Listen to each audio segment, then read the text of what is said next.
Hi everyone, I'm Matt from Looking to Bitcoin, and today we're going to be looking at how you can trade and invest like the smart money when it comes to Bitcoin. To do this, we'll be using a number of resources, all freely available on lookintobitcoin.com, your number one source for Bitcoin information. If you haven't already, don't forget to like the video, subscribe to the channel, and turn on notifications to ensure you're receiving all of our content as soon as it's released.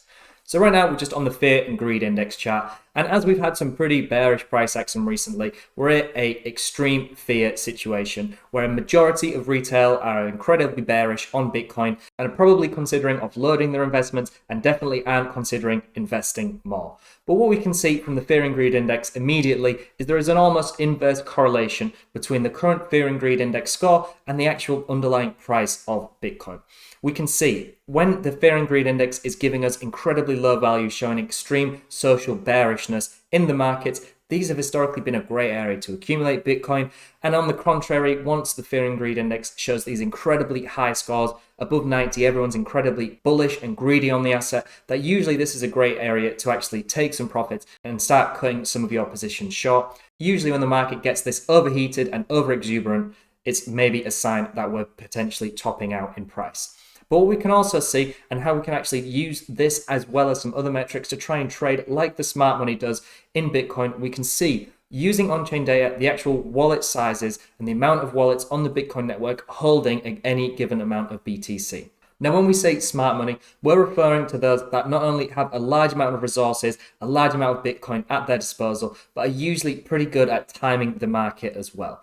And what we can see, if you have 10 Bitcoin to invest in the market, a few $100,000, you probably have a decent amount of knowledge and experience when it comes to trying to time the market to your advantage to maximize the big market cycles that cryptocurrency has.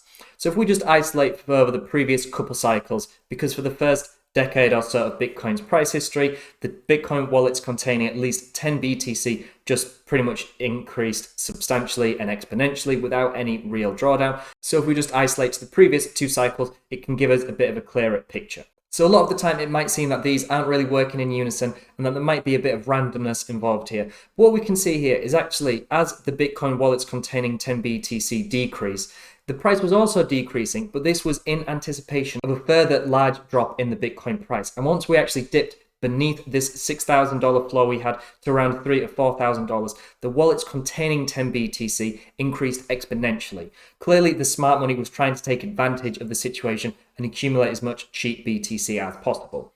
What we can also see is in the most recent cycle here, as Bitcoin's price climbed to new all-time highs and for the first time above $40,000, $50,000, $60,000, the wallets containing 10 BTC decreased substantially. A lot of the smart money was taking profits on their positions and didn't see value in accumulating any more BTC at those prices. But what we can also observe here is as Bitcoin has dipped beneath its previous all-time high and currently sits beneath $20,000, we can see that this smart money is really taking advantage of the situation and is trying to accumulate as much as possible.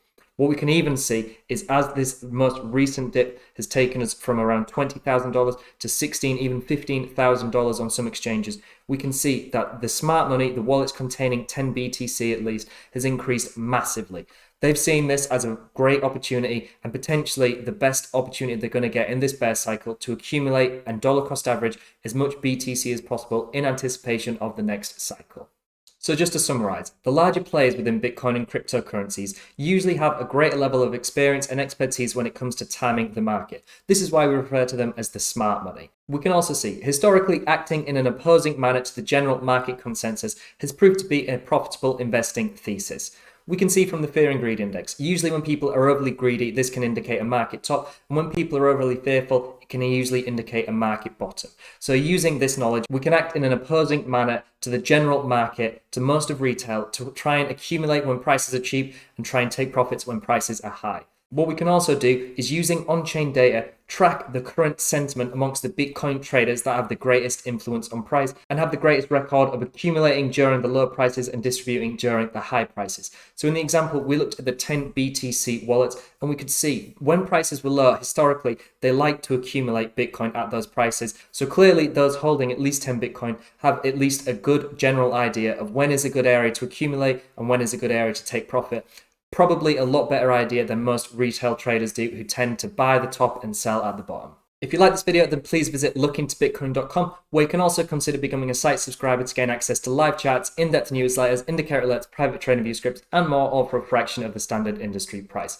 Please let me know in the comments down below what your thoughts are on the current cycle, and if you try to trade like the smart money. Thank you very much for watching, and I'll see you in the next one.